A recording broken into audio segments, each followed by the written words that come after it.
खबर है कि पाकिस्तान ने भारत में घुसपैठ बढ़ाने के लिए अपने टेरर कैंप और लॉन्च पैड एलओसी के पास शिफ्ट कर दिए हैं। पता चला है कि इन कैंपों में मौजूद आतंकवादियों को सीधा पाकिस्तान की खुफिया एजेंसी आईएसआई से निर्देश मिल रहे हैं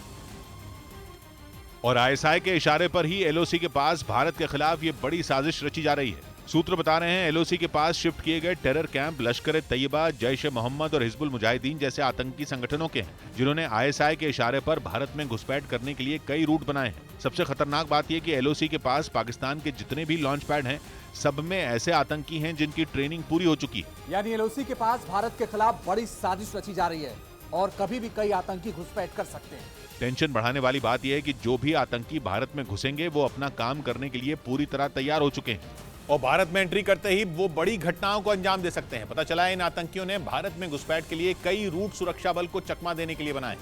खबर है कि इस हफ्ते सेना ने सीमा पर घुसपैठ की 2 कोशिशों को फेल किया,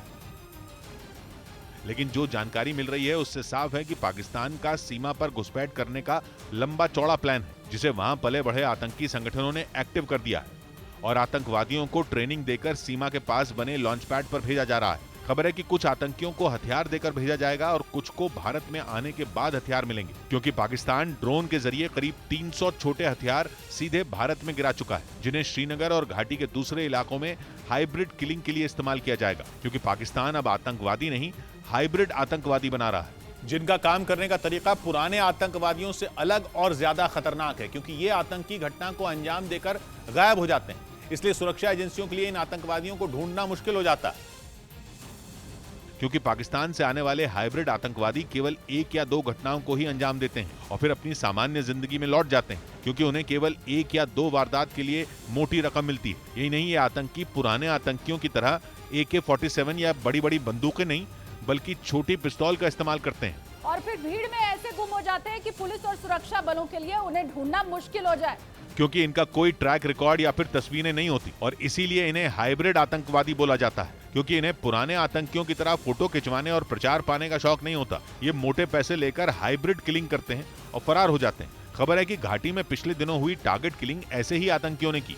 और भीड़ में गुम हो गए। बस सूत्र बता रहे हैं कि कश्मीर में लश्कर-ए-तैयबा और जैश-ए-मोहम्मद के कई आतंकवादी छिपे हुए हैं, जिनके लिए पाकिस्तान से छोटे हथियार भेजे गए हैं,